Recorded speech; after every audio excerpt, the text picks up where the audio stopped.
Roma es desperta sense Valentino. A les portes de la seva botiga, la més gran del món, a la cèntrica plaça d'Espanya, avui veiem flors en honor del mestre de la moda italiana.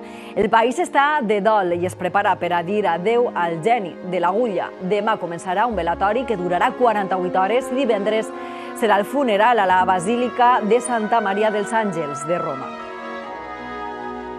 Valentino va faltar aire als 93 anys a Roma i Itàlia es prepara per acomiadar un dels grans modistes del segle XX, conegut com l'emperador de la moda i creador de tot un imperi d'alta costura. Valentino deixa un llegat d'artesania i de glamour. Après moi, el deluge.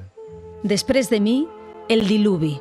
Valentino fa temps que augurava que estem en el final d'una era, d'un ofici, el de la costura, perquè cosir a mà té els dies comptats i les modes virals duren ara una temporada. El gegant de la moda arriba a París amb 17 anys gràcies al recolzament de sa mare i les ganes de saber-ho tot sobre el món de l'agulla. Balenciaga fou un dels seus mestres. I tot i que l'imperi d'alta costura el va fer créixer a Roma, seria un imprescindible de la passarel·la parisina durant 3 dècades.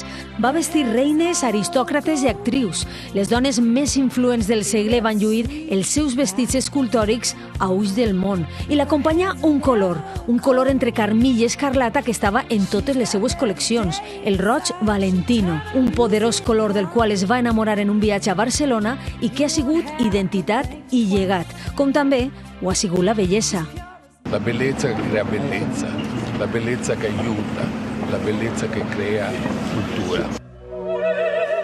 Obviant tendències amb puntades impecables i estructures elegants, Valentino va fer un camí incansable cap a la bellesa.